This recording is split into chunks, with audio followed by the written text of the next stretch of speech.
Good afternoon, everybody. My name is Eric Levinson of Vena Capital, and we're live today from Ho Chi Minh City for our 2025 Q1 Outlook and webinar. Now, today it'll be a little bit different because the last 2 weeks, the world's been thrown a curveball, and we are now dealing with everything tariff-related.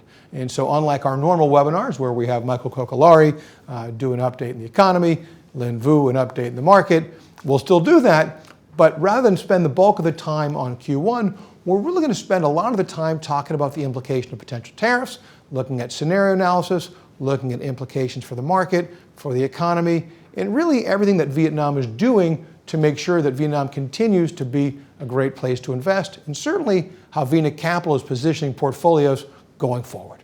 Now, before we get there, let's do a quick review of performance.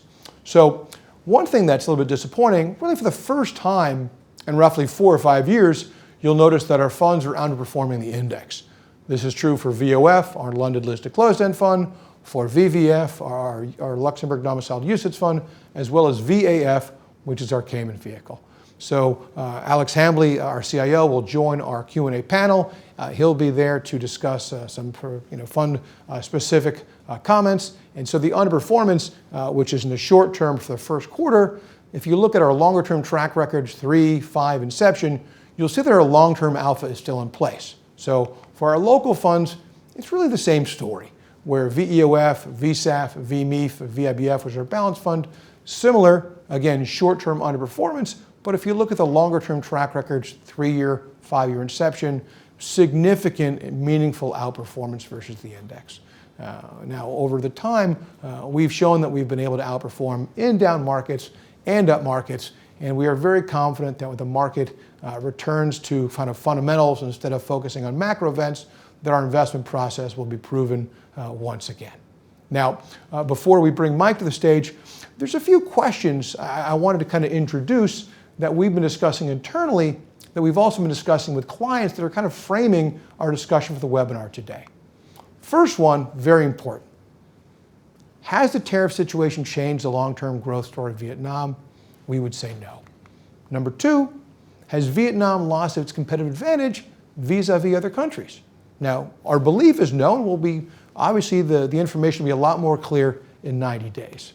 Number 3, is export growth destined to slow? The answer is yes, and frankly, we thought it would actually already be slowing, and what we actually think we'll see in Q2 is a surge of exports that are going to try to make their way in the next 90 days. Number 4, this was really important, does the government have a plan for slower exports? We would say yes, that plan's already been in place since before tariffs were announced. And finally, will there be winners in this difficult situation? Now, from experience, we would suggest there will be countries that are winners, there'll be companies that are winners, and importantly, there'll be also asset managers and shareholders that will be winners. So with that, I'd like to turn the stage over to our chief economist, Michael Kokolari. Thank you again. Okay. All right, thank you, Eric. So as Eric said, and you know already, the tariff situation is really changing a lot day by day. So what I want to do at the very beginning of my presentation today is to tell you that based on all the information we have right now of this moment, what we see, our expectation is that when the 90-day pause is up, we expect exports from Vietnam to the US to have a 20% tariff on them, based on all the information we have at the moment. And that 20% tariff would reduce Vietnam's GDP growth by about 1 percentage point. So that's kind of the headline of based on the snapshot of where we are today. 20% tariff, 1% hit to GDP growth. The other thing that's come up in the last few days, everybody knows, is the possibility that some or all high-tech exports to the US will get some form of exemption on tariffs. And when I say some form, it could be a temporary exemption, it could be a permanent exemption.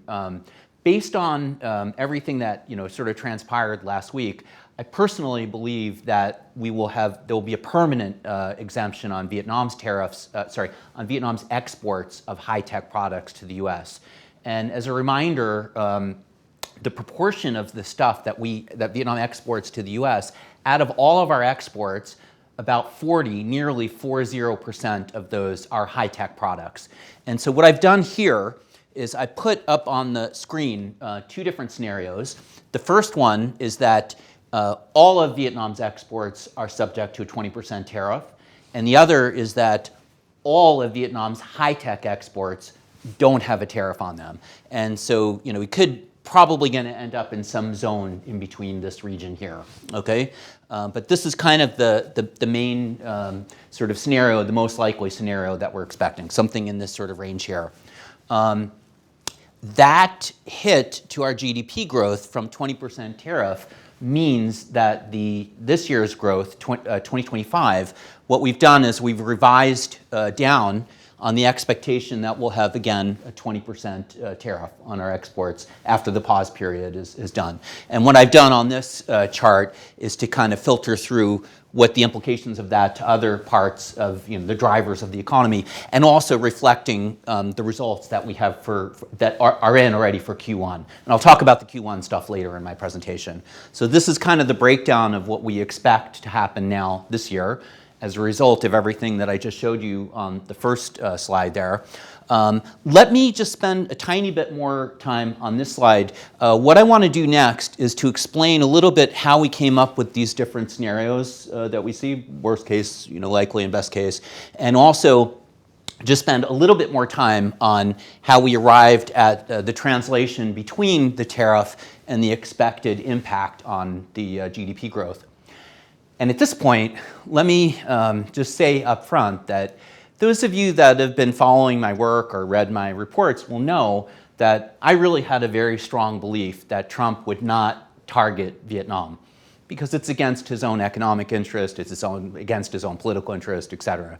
But be that as it may, that is what happened. I'm mentioning that for two reasons. The first reason is because I don't want to sugarcoat the fact that I was wrong. So we just say that straight up front. But the other reason to talk about this up front is that when I made that call that Trump would not aggressively target Vietnam, or wouldn't target Vietnam at all, really, that was a non-consensus call. And what I want to highlight really up front is that the numbers that I have on the screen, it turns out that these are pretty much consensus type numbers. And when I say it turns out, obviously we've done all of our own analysis calculations, and I'll show you a little bit of what our thinking was. But it turns out that when we talk with other analysts and economists in the market, even some of our competitors, people that we think are really competent on the ball, most knowledgeable people in the market have come to sort of pretty similar numbers as ours, not exactly. So to be clear, it was not my intention to say like, oh, I was wrong on this other thing, so I'm just going to show you the consensus view. That wasn't my intention. But I do think it's interesting that the consensus has kind of centered around these numbers here. So let me just tell you a little bit more how we came up with all the things that you see on the screen here.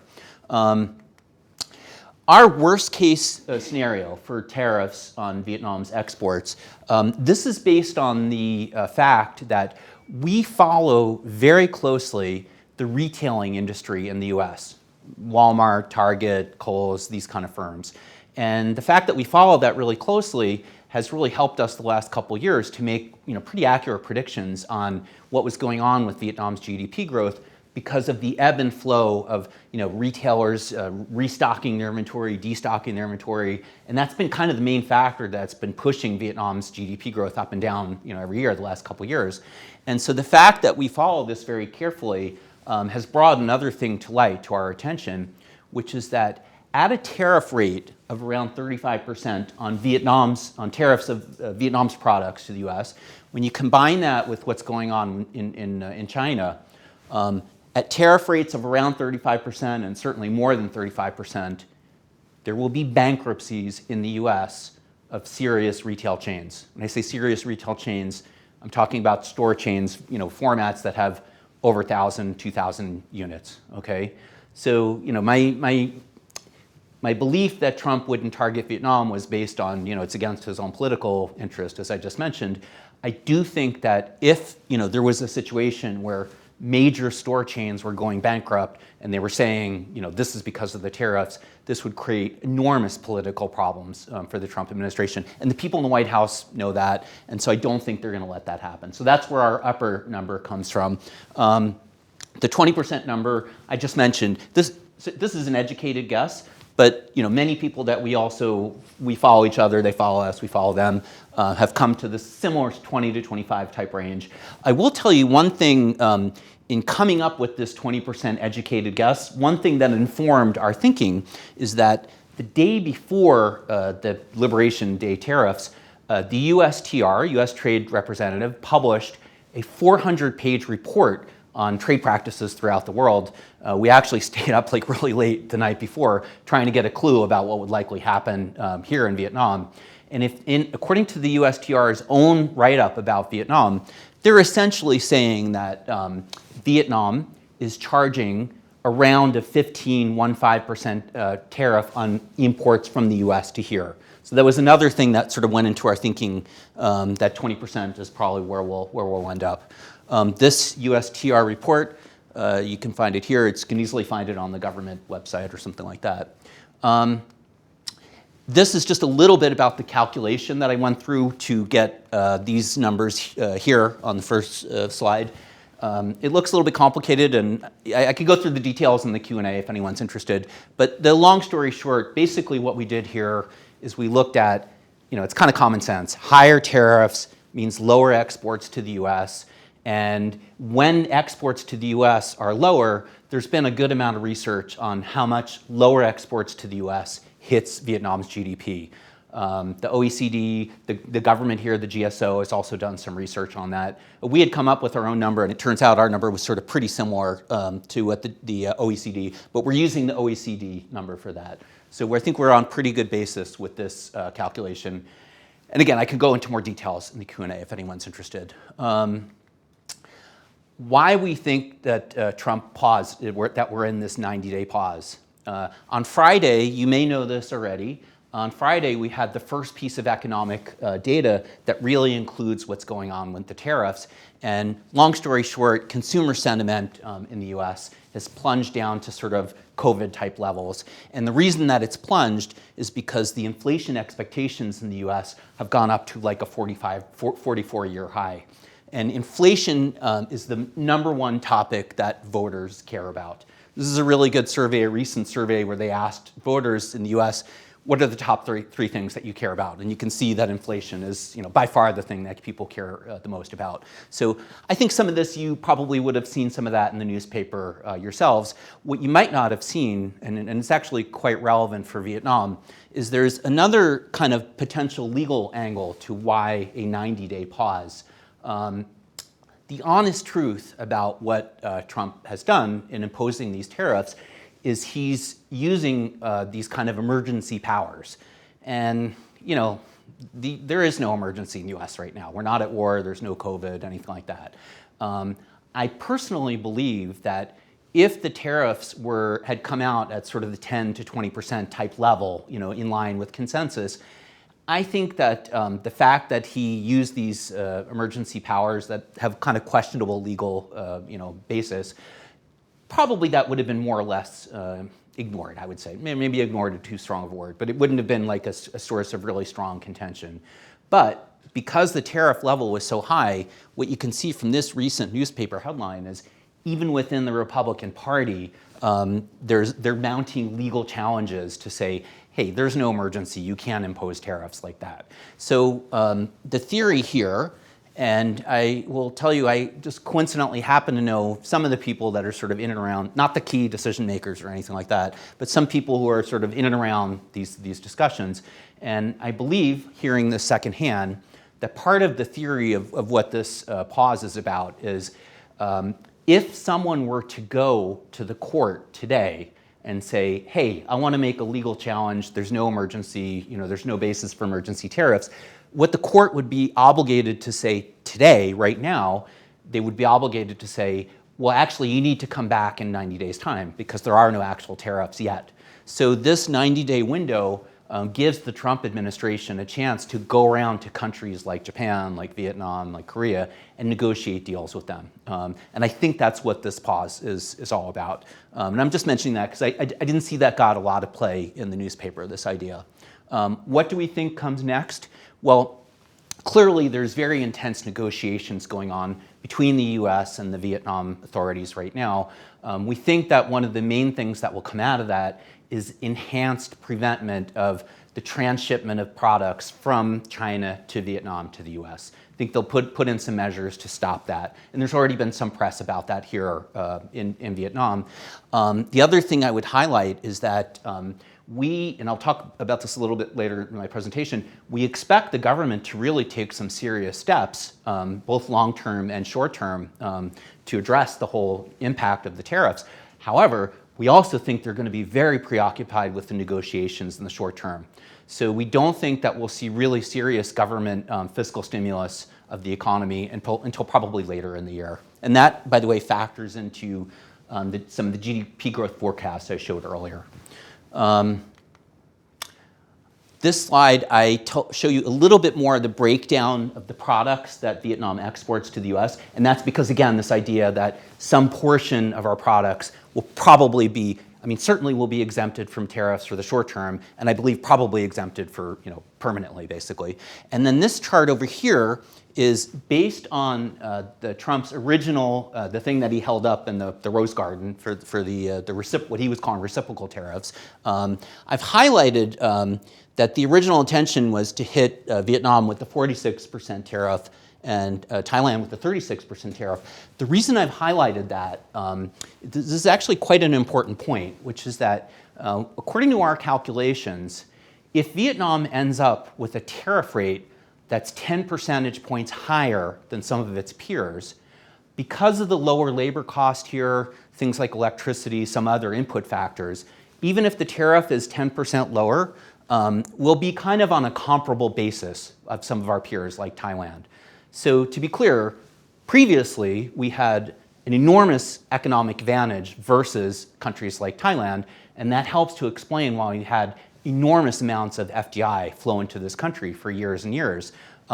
So that extraordinary advantage, competitive advantage for producing things, some of that would go away if we have higher tariffs. But the point that we want to make here is we would be back to kind of on more or less of an equal footing. And on that topic of the FDI, another thing I have to point out, which is quite important, is we have been attracting extraordinary amounts of FDI into this country for years and years. And although our competitive advantage is not going to go away in terms of producing products, I personally am a bit concerned that multinational companies, if you think about yourself as being a manager in a multinational company and you're deciding where to locate your factory, I think there's going to be some headline risk associated with Vietnam, at least until things become more clear. So what I'm expecting basically is that we have had this extraordinarily high FDI, called around 6% of GDP for years and years. There's a couple different figures floating around, but it's basically around 6% of GDP.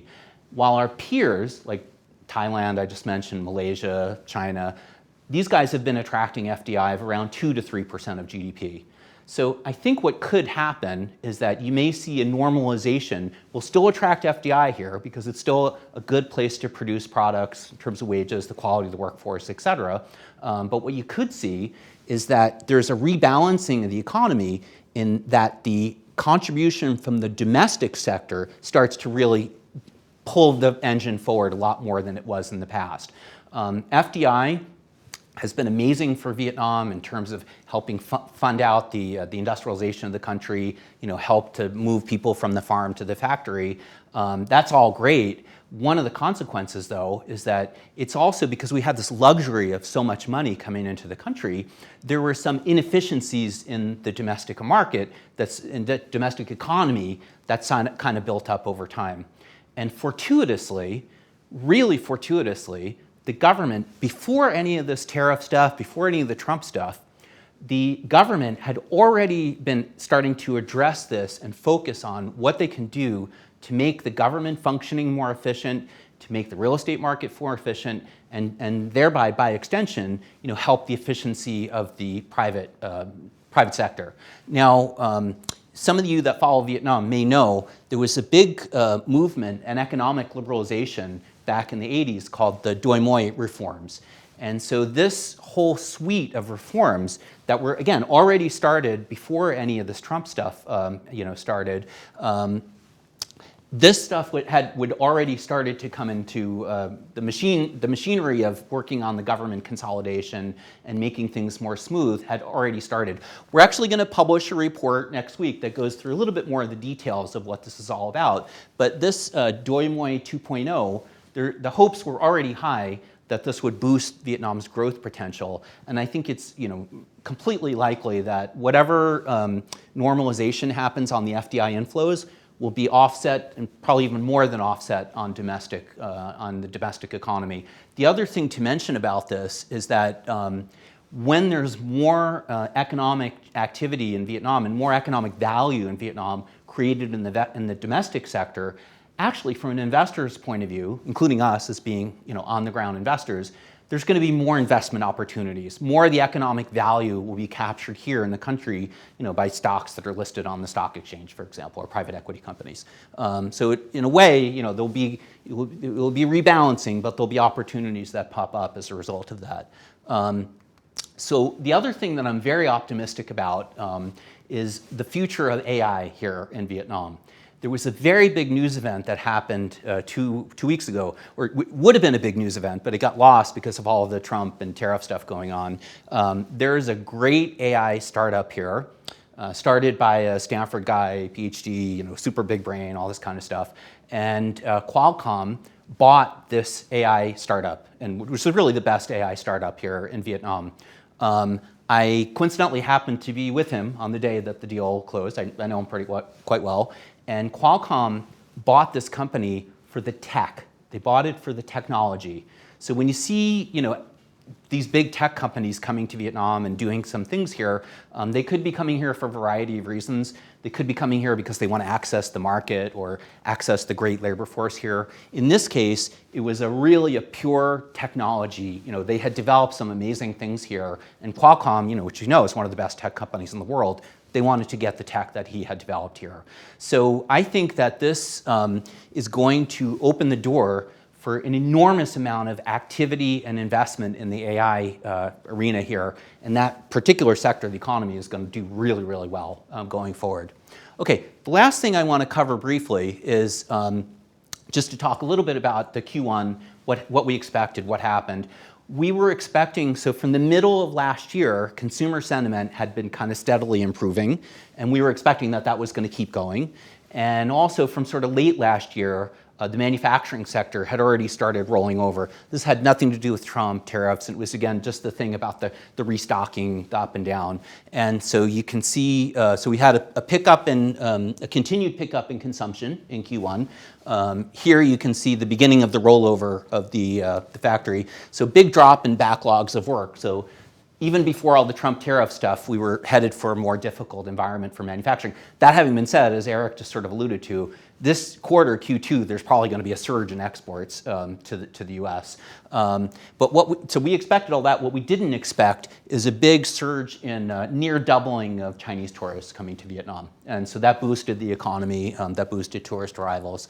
The very last thing that I want to cover briefly is that the government has, both in the long term, the Doi Moi 2.0 reforms that I talked about, and also in the short term, the government has enormous ability to stimulate the economy and to offset the short-term impact of anything having to do with the tariffs.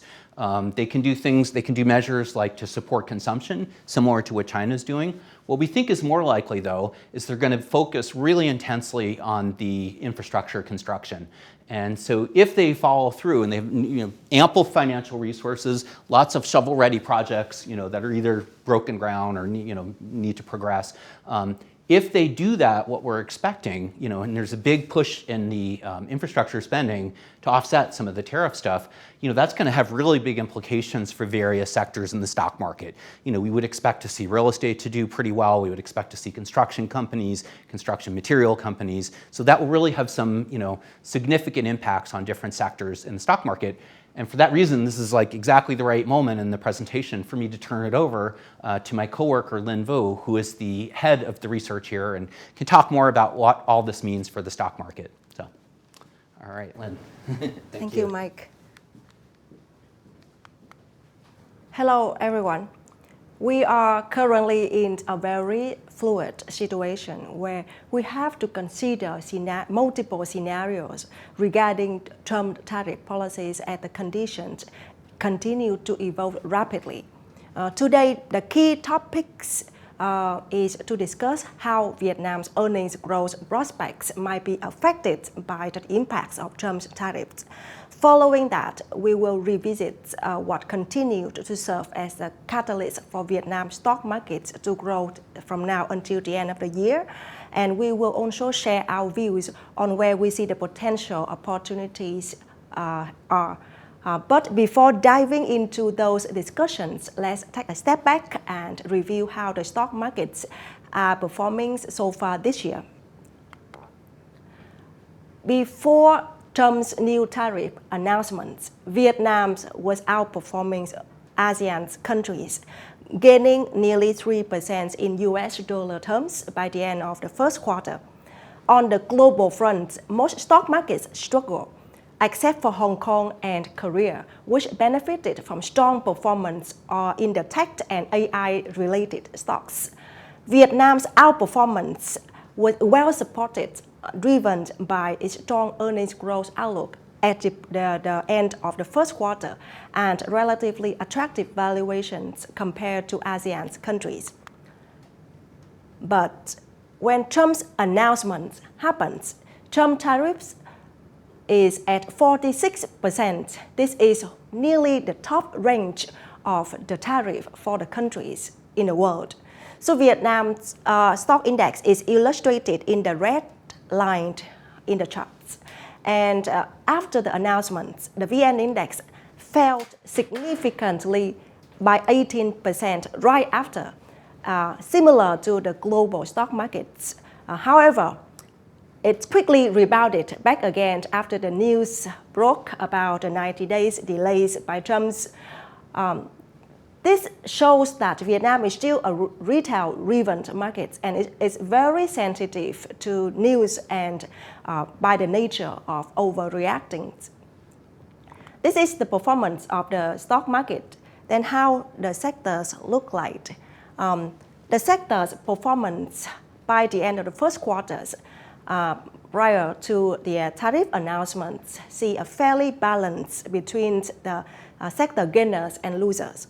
But year to date, after Trump's tariffs, most of the sectors experience a decline, with the exceptions of the real estate sectors led by Vingroup, Vinhome, and Vincom Retails. Among the underperformers, technologies is the worst performers. Equity has become under the pressures following the corrections of the global of the tech stocks corrections in the US, in India, and in Vietnam. But it's worth to notice that equity's performance in the past 2 years has been exceptionally strong. It's gained more than 150% in the past 2 years before a correction. We look at the performance and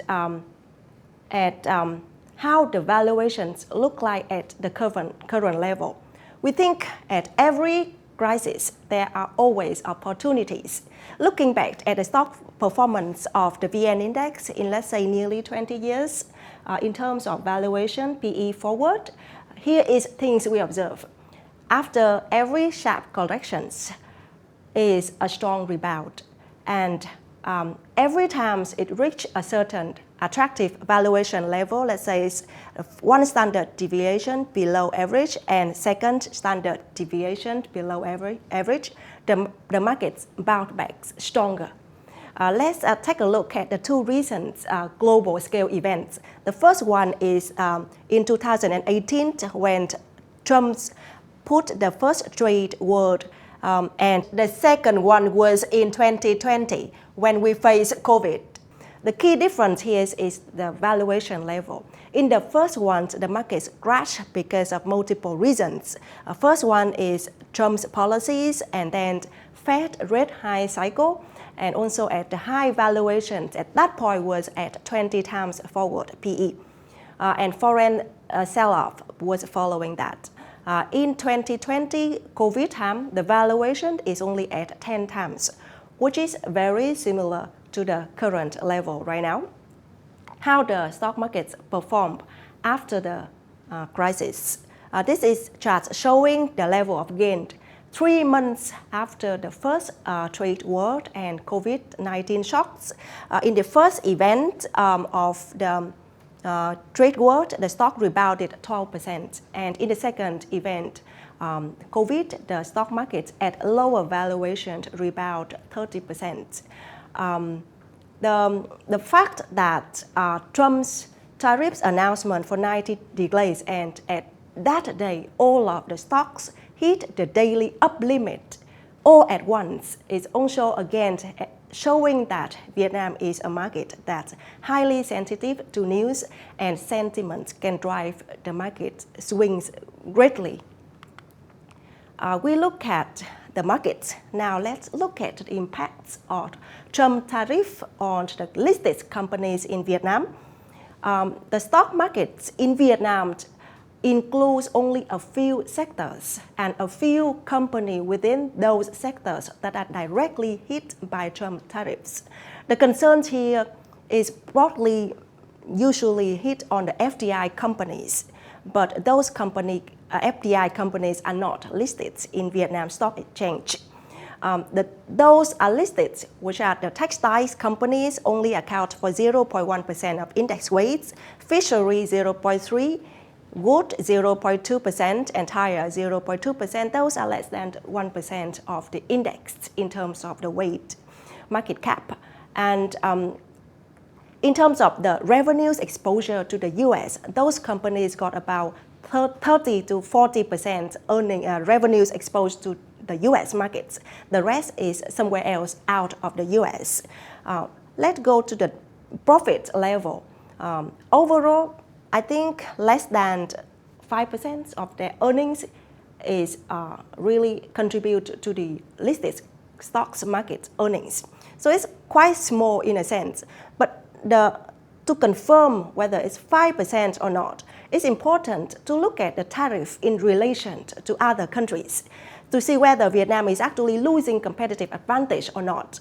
We are in a very fluid situation where everybody is negotiating down the tariff, and there's a lot of variables are going on. So it's really hard to identify who is the winner or loser at the end of the game. We spend a lot of time talking to management of those companies, and they share with us that front-loading activities will happen in the second quarter of this year to avoid the high tariff. And the damage on the margins of the companies or of the exporters will actually be hit from the second half of the year after the delays period of tariff. What we are really worrying is on the secondary effects of the tariff, because the first direct impact is quite small, but the secondary effects is broader and widespread to big sectors of the country's banking, consumers, real estate, and industrial parks, for example. Good news, we only see a slight negative impact on those sectors.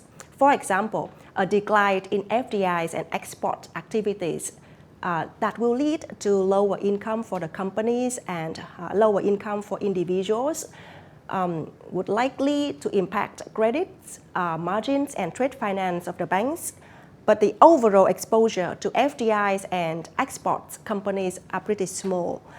Most of the SOEs, the state-owned banks, will have more exposure to the FDI and exporters rather than the private ones. Weak manufacturing activities will hurt mass consumers and will hurt some of the manufacturing company. The real estate is more on the confidence to spend, will hurt the demand of the housings. And industrial parks is still a big question mark because there's a reduction in FDI would negatively impact on the leasing activities of industrial parks company. But recently, there is a temporary tariff exemptions has been granted for technologies, electronics, and machinery sectors. These industries might still be included under semiconductor-related tariff later on, probably in 1 or 2 months. So it still creates a big gray area for us to analyze how big the impacts on those sectors. But we have to continue watching the development of Trump tariffs and to see the full impact on the listed companies. How does this reflect into our scenario analysis? We spend a lot of our time looking at different scenarios and identify which company will benefit from the current situation, which opportunity will come up during the current situation. We think the 10% is the best case scenario. The 46% is the worst case, but those have low possibilities to happen. The higher possibility range is actually come in the range of 20 to 35%. For now, given the government effort to negotiate, we think we might lean a little bit toward the 20% target. So we choose 20% tariff is our base case. As mentioned earlier, there's a lot of things that moving. Tariff exemptions are still considered. So we have to continue to monitor those numbers. But one thing we think is that if the tariff exemption on tech and electronics will happen, it could potentially add up another 1.5% to our forecasts. So it is something like a potential upside. What can we expect next? One of the things we haven't reflected in our forecast right now is how the governments can stimulate the markets. We do anticipate more stimulus measures to be introduced soon, with the government increasing pressure to meet its ambitious 8% GDP growth target. We think policymakers will need to prepare various scenarios depending on the final tariff level that Vietnam is going to get to support the economy. These could include fiscal measures that has been actually done even before the tariff be announced. That include higher public spending and tax reduction. But on top of that, there might be further monetary stimulus coming from interest rate reduction to support growth further. A key priority at this point is to engage with the U.S. to negotiate a reduction of the 46% tariff. We have seen the government taking very proactive move even before the tariff announcements to narrow the trade deficit with the U.S. We have signed a total contract of around 50 billion US dollars worth, focusing on aircraft, on LNG imports to narrow the gap. There are pipeline of another 36% billions of contracts to be signed. So overall, it could be 90 billion US dollars in contract to support the trade deficits with the U.S. From the government's point of view, we have seen there's a lot of direct talks with President Trump, between President Trump and General Secretary Tholam. During the discussion, Vietnam has offered to eliminate tariffs on all American goods to zero. And also we focus on crackdown of transshipments. One of the things that the U.S. are concerned on China's good rerouting to Vietnam. And then we are focusing on tightening controls on the origin of goods to control the transshipments. We discuss on the scenarios and fundamental of the markets. Then what could drive the market in the second half? We have discussed those drivers in the previous webinar. Mike also touched base on some of the things on public spending, for example, government supportive policies. We just want to update a little bit in terms of the emerging market upgrades. We still expect September announcement for Vietnam to be upgraded to emerging market status. On a negative bucket, we see Trump's said policies is still a big swings to our forecasts, and it's still some things that we need to be very cautious on. And the currency depreciations could be another risk together with geopolitics. As we mentioned earlier, this is just to show the timeline of announcements of the emerging upgrade by FTSE. If this happens, Vietnam could be officially be included in the emerging market index by March 2026, 6 months after the announcement in September this year. What do we like now? Where do we see the potential investment opportunities? Our themes this year is to focus on domestic strengths. Banks remains to be the backbone to support economic growth. Valuations of banks is attractive, so we like banks. And bank is a solid case for long-term investments. Public investment growth is another critical driver to support GDP growth. Infrastructure development will support real estate, so we like real estate and construction materials. It's good to be defensive during the time of uncertainties. So we like companies focusing on basic consumer needs, consumer stable companies. Not overly excited, but we hope Vietnam can be upgraded to emerging market this year. And we might take a little bet on the securities brokerage to benefit from higher trading volume. We have go through most of the fundamental elements of the markets. Then what are we doing now? As a research, and we working with our PMs in doing a lot of stress tests on different scenarios under different policy shifts at the moment. We think it's important to understand different scenarios and be able to act when the situation really happened. In that way, be prepared. We work hard to talk to a lot of companies at the moment. We try to reach out to all of the companies that could potentially be impacted by the tariff, direct or indirect impacts, to really pick the best stocks, to exploit mispricings caused by market overreaction, and also to identify stocks that have a long-term growth drivers that remain intact despite short-term noises. In short, we take advantage of short-term market volatilities for long-term gain on behalf of our shareholders. Now we will transition to the Q&A section. All right, well, and we're back here. Well, we've already kind of taken the liberty of getting seated here. A few questions have come in from the audience, so if you have a question, please type it in. I've got my iPad here, and we've got the first question here from Luca. I think this will go to Mike. Mike, why is the best case 10% in all of our scenarios when the Vietnam government is offering the U.S. 0% tariff? Yeah, that's a good point. I mean, on the one hand, we can be encouraged that they've been so proactive here on the Vietnam side. On the other hand, I mean, the reality is, Vietnam does have the third biggest trade surplus with the U.S. So I think with that magnitude of trade surplus, it's just going to be difficult to get below sort of the 10% standard baseline that I expect most countries will end up at 10%. So, yeah. In 10%, would you consider that to be a big win? Because I think you're based on 20. Yeah, that's a big win. Yeah, okay. that would be a big win already, yeah. All right. Second question here from Marielle. This is for anybody, I suppose.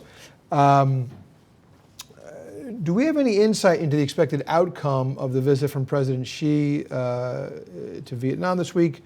Do we expect the U.S. tariffs to be higher given the profile of the visit and signing MOUs, et cetera?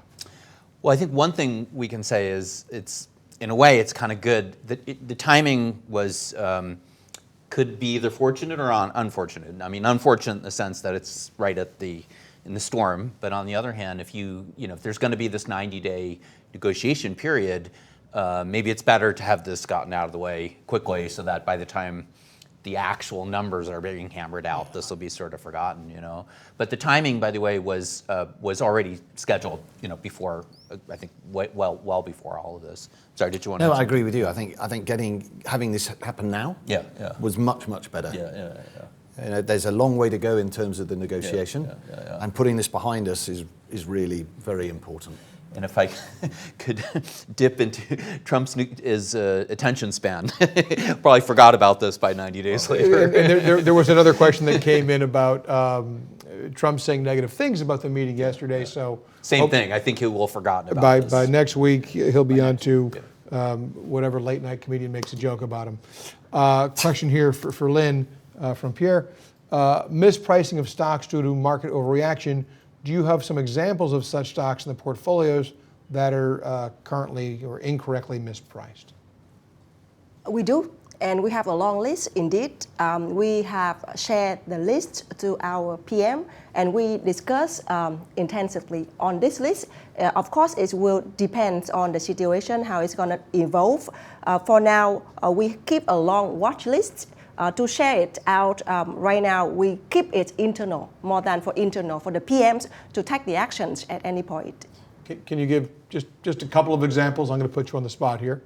Just give a few examples. One of the stocks we always like, and we are one of the shareholders as well, is Huafat.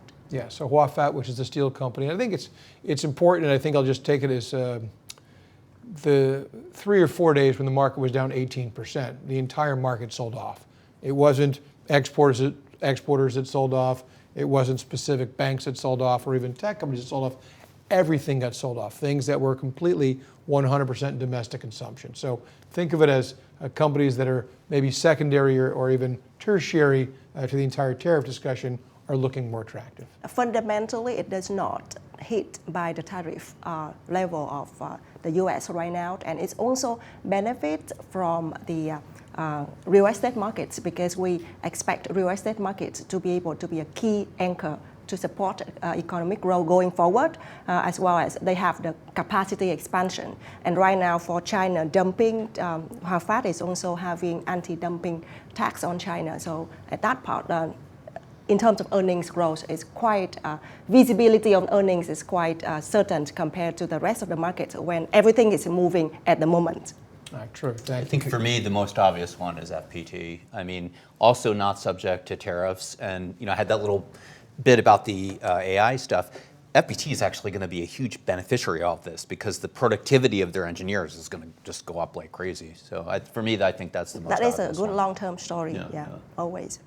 The point I was going to add to that was around fundamental analysis and the portfolio managers and their bottom-up view, and it's important that they are watching where these price movements are going and giving them the opportunity to move in when they see value there. So Alex, that gets to a question. So a question came in, but just in general, the funds have underperformed. Obviously, the long-term performance has been terrific. Short-term, kind of, you know, year-to-date, it struggled. Just maybe give an example of it. Is it stocks we owned that did poorly? Is it stocks we didn't own? Was it a combination? I think there's a combination of 3 or 4 things within that. I would preface my comments by saying that while we have underperformed, there's a funding gap, there's a performance gap with the index against peers. That gap is not quite so obvious. So it's really how you're thinking about it against the index. And I would say there are a number of buckets that we could think about in there. One is where I think, and as Mike talked to, and we've mentioned, we were probably in some cases a little bit over-optimistic about tariffs and the impact that might have. And that meant that we got caught with some stocks, which we, with hindsight, and if we'd been a bit more diligent on that, we would have probably reduced. We've also had, and we've talked about it a little bit, we've had the benefit of some extraordinary performance from some stocks, and I think we've been slow in taking profit from those stocks. So while we've been taking profit, we haven't taken as much profit as we should have done. And then lastly, there is this bucket of stocks where they have performed, that we are not in, that have performed better than we were expecting. And again, and I can talk about this a little bit later, but this is how we think about the pace of domestic policy change and the impact that is having on some companies. And we shouldn't underestimate the pace at which, I mean, I'm sure we'll come to this, but the government is moving and the steps it's taking, and that will impact various stocks, and we need to be very alive to that and move fast when we see those opportunities. And actually, you can see that already in the first few days of the sell-off. That like on the first day, like everything sold off. Limit down 7%. But then within a few days, you started to see differentiation between real estate stocks. The idea that the domestic policy initiative was going to filter through to earnings on some stocks. All right. Quick question, Michael. This gets to one of your slides specifically. You mentioned that a 10% tariff differential means that Vietnam will lose its competitive advantage to Thailand. I'm not sure it says that. Is Vietnam's competitive advantage really so narrow, and does this mean that there are longer-term FDI growth concerns? Well, 10% tariff is huge. I mean, when 10% you think differential. Yeah, 10% differential is huge when you think about the types of the profit margins on products. So it's not that they'll lose the competitive advantage versus Thailand. It will come back in line and be kind of similarly competitive on a global basis.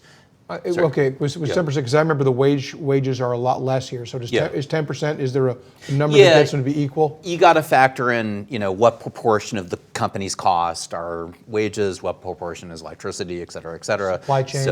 So it sort of more or less equalizes things.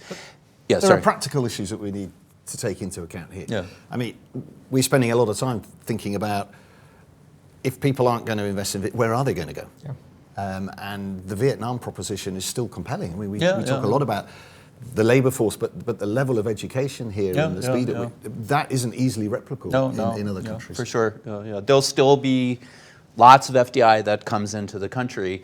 It just won't be the sort of extraordinary amount that it was in the past. But we'll still get very healthy FDI flows. And we'll still know more in 90 days as well.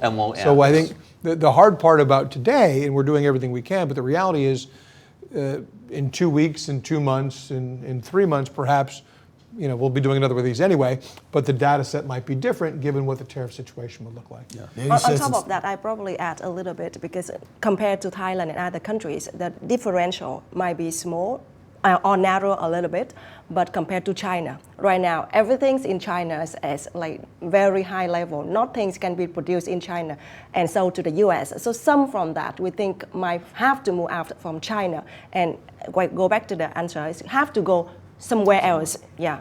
And Vietnam probably not as attractive as before, if even in that case, it still be able to get something out of a very giant economy, China. That's a great point.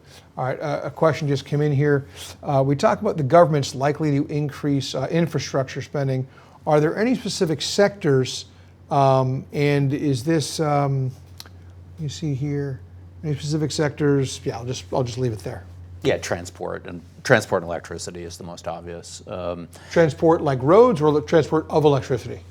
Sorry, transport and electricity. Okay. Yeah, so roads, airport, infrastructure, and then basic generation and transmission electricity. Construction material is benefiting Hoa Phát Group again. Okay, all right. If you have more questions, come them in here. Let's see here. A question just came in. This can go, I think, to all three of you. So we talked a bit about what we're calling, or other people have called, Doi Moi 2.0, which is the government reforms, which take into account two things. One, the consolidation of the ministries, and now kind of confirmed yesterday or 2 days ago maybe, the consolidation of the number of provinces. When do we expect the impact of that to be felt, and how big an impact can that be? Well, it will be huge. I mean, especially the consolidation at the local level will help a lot with infrastructure development and also real estate approvals, et cetera, et cetera. Realistically, I think this is a 2026 story more than a 2025 story. It's going to take time to organize everything. It is going to take time, but as I've been talking to a number of investors about this, the speed at which it's happening is faster than we've probably seen in the past. It's amazing. And we shouldn't underestimate that, and we shouldn't and I talked about this before, we shouldn't underestimate the speed of that change, and we should be prepared to move with that. Sure. And so in part of this, and Michael, shared part of this, is this was the plan for the government. It had nothing to do with tariffs. This is not in response to anything. This was what gets you to A to B is not what gets you from B to C. And as Vietnam thinks about how to become, is it a middle income country? or high-income country by a certain decade, this is the way it's going to get there. It needs to move faster. It needs to be more efficient. And by creating one kind of, let's call it, super district with Ho Chi Minh and Vung Tau and everything else in the middle, it creates much more efficiency. Yeah, if you think about like the development of just suburbs in Japan in like the 70s, you need to, they did it by, now people call transport-oriented development, TOD. You need to get the coordination of all those localities, now the current situation, to coordinate that we're going to have a train line, we're going to have zoning for residential, blah, blah, blah. But if the local units are of a bigger scale, it will be easier to do this kind of TOD type development. And there's fewer approvals necessary. Fewer approvals, okay. fewer, yeah. And I think you and I have compared notes on various talks we've been to with government officials, and I was fortunate to be with To Lam in Singapore, and you were listening to the Prime Minister. It's the same message coming across. Yes. Efficiency, speed, get it done, get it done. So you mentioned, I was going to go to a different question, but I'll go to this one, which was an internally planted question, excuse me. So one of the things you mentioned, you were with To Lam in Singapore. Don Lam, our co-founder and CEO, was just with the Deputy Prime Minister in New York City last week, and then the Deputy PM went to DC. What's the feedback from that visit? Is there anything, is there any kind of inside information that we're going to share with our clients today? Do you want me to have a first go at that? So, the first thing is it was fortuitous because we were organising a roundtable there, but it happened to coincide. And Don put an enormous amount of effort into how do we react to this situation that was playing out in front. It was fortuitous he was there, but with the connectivity that he has and the group has, we were able to open up a series of doors that allowed for the discussions to get front of stage and to happen at a pace with the right people. So one of the things I think that was very important was we managed to get the government in front of Besant. And if he is the adult in the room, as people like Jamie Dimon will say, this is a good person for them to be negotiating and to be ahead of the curve with. And I think that's the most important takeaway that we want to share is Vietnam. To Lam had a call with President Trump, which was, Trump, I think, tweeted about it on Truth Social. I don't know if you can say tweet about Truth Social, but put a note out there. And then now you have the Deputy Prime Minister in DC already meeting with the Treasury Secretary. So again, and I think that creates a favourable impression with the government. Yeah. By the way, I think that was like the first country that Besant met, actually. Yeah. All right, a question for you, Michael, and then we've got a question for you, Lynn. So a question from Khalid that says, can we please shed some light on FX reserves and the number of import months they cover? So this is already going to... Yeah, good question. So there's two different ways you can look at it. One way is if you say, what's our total imports? It's thin. It's around 2.5 months. Normally, the minimum should be 3 months worth of reserves.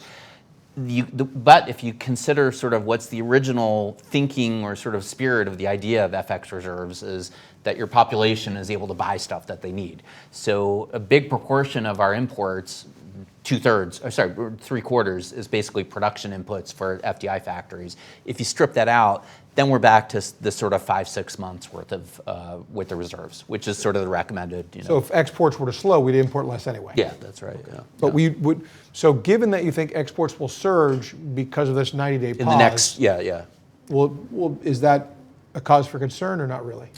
No, that's a whole long story, which I know you love to get into these long economic stories, but it's not a cause for concern. No, we don't. Okay. Can I ask a question there? Yeah. We haven't talked about currency yet. Yeah. Is this important for the currency? The reserve story was kind of at the forefront of people's minds, but now all the tariff stuff really takes precedence. What probably is going to happen everywhere in Asia, including here in Vietnam, is that the central banks are going to pay less attention to the currency value, and they're going to pay more attention to their domestic economies. So what you will see very clearly in Vietnam, and you've already started to see it in places like the Philippines and India, is they're going to cut rates pretty aggressively to stimulate the local economy, not with the intention of trying to devalue their currency, but to stimulate their economy, and as a consequence of that, whatever happens with the currency is what will happen. And I'm sorry, I'm going to ask a follow-up because interestingly, historically in times of stress globally, flight to quality, dollar strengthens. That's right, yeah, We've actually seen the dollar weaken Yeah, against a lot of yeah, currencies. And so I think the dong is down maybe 1.5% year to date, somewhere Yeah, around around there. that, yeah. Do you have an expectation for the year? Yeah. And has that changed? It's extremely hard to think it through now because on the one hand, you have this very unusual situation with the dollar where you have stock market down, treasury market down, dollar down, which is like almost never happened. Maybe the Chinese or whoever are selling their treasury bonds. So there's a very strange dynamic going on with the dollar. Part of what the objective in all this is the so-called Mar-a-Lago Accord to get the value of the dollar down. That's the administration's objective. But on the other hand, as he said, normally, the dollar should be going up. The only thing we can really be for sure is that gold is going to keep going up. So that's something very clear about. And we talk about inflation, which is if you want to have rates get lower in the U.S., you need inflation to come down, and tariffs aren't going to do that. Yeah, this is a whole... We're not going to let you talk about that. Okay. Question came in for Lynn. I want to make sure we get there because it's important. So this is earnings season, AGM season. What's going on? How are the earnings so far overall? With, I guess particularly this question is about consumer companies, but let's just kind of tackle it all, which is what are the earnings like so far? First, there are just guidance, not official earnings results coming out yet. Right now, I think less than 10%, less than 10 companies have officially announced earnings. Most of it is just in terms of guidance, prelim. So we haven't got a clear final number yet, but internally we have a rough forecast in the first quarter without much of the impacts on tariff. We think earnings growth is about 10% in the first quarter compared to the same period last year. Compared to Q1 of last year, 2024, it was, if I'm not mistaken, around 14%. So it's around the same level. It's lower than Q4 because Q4 was the peak. Given around 10% year-on-year growth in the first quarter, we expect Q2 to be stronger. We talked to many companies that are currently exports, and they all share to us that their orders are coming quickly, trying to avoid tariff. So they expect some of the increase in the export volume in the first quarter of this year. All right. Well, terrific. Well, we do try to keep... I think second part, I forgot. You mentioned about the sentiments, consumer sentiments. Yeah. Okay. For the second part, overall, the sentiments is, especially after tariffs, looks like it's weaker. The overall remains quite slow. Interestingly, the companies that are listed, the company we cover, is the big ones in the stock markets. They are gaining market share, silently gain market share. We think if the markets really can recover after the government taking some action on interest rates, supporting the economy, if it's successful, those companies will be positioned very well to benefit from the recovery. But right now, it's still silently gain the market share. So, it's funny, we made this point earlier on in the introduction, which is, in this difficult situation, will there be winners? And it is a perfect example of a company that's... Exactly. The cliche back from where I grew up was never let a good crisis go to waste. And so there are going to be some management teams who are going to look at this and say, what can we do, I guess, quietly, to increase market share or to, somehow increase their competitive position. Hit some of the smaller companies that are really struggle at this moment. Huh? Okay, interesting. All right. Well, so tell you what, I was going to say we try to keep these to an hour. I think we've already gone a few minutes over. But as our CIO, Alex, I'll give you kind of do you have any closing thoughts, closing comments? Well, first of all, thank you for organising this and steering through the question and answer session. And to Lynn and Mike, thank you for your comments. This is not an easy time to pull things together. As we've said, the only certainty at the moment is uncertainty. So please bear with us. We're trying our best to deal with the situation. But I thought at the beginning of this, you asked a series of questions which were designed to frame the discussion that we were having. And I think that Mike and Lynn have helped us work through those, and I think the answers that you gave at the beginning around has the tariff situation, say, changed the long-term growth view of Vietnam? I think I agree with you, no. Has it lost its competitive advantage? I don't think we can answer that categorically today, but there's no reason today to conclude Probably no. Thank you, much better said than me.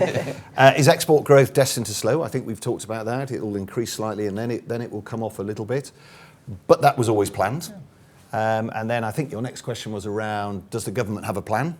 And I think we've talked to that, definitely, around fiscal stimulus, infrastructure spending. And then lastly, and probably the most important thing for people on the call, which is, are there going to be winners? Are there going to be investment opportunities? And I think we've talked to that as well.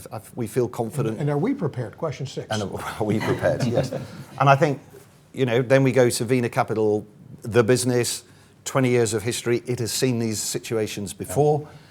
We have very experienced teams, not just in the public equities, where we spent most of our conversation here, but also in private markets. And I would argue, pulling it together, that on the basis of what we talked about today, we should have a very high level of confidence that there are opportunities here in Vietnam that we are well positioned to take advantage of. Yeah, thank you, Alex. And I think the hard part for any of us in this situation is the timing aspect. People ask about foreign selling. When will that stop? We don't have the answer there. When will the trade conversations become more clear? That's not something within the control of Vietnam or certainly any one person or organization. And so, in the past, and we looked at how our funds, how our different portfolios responded during COVID, what happened after the Madam Lan VTP, kind of crisis in 2022.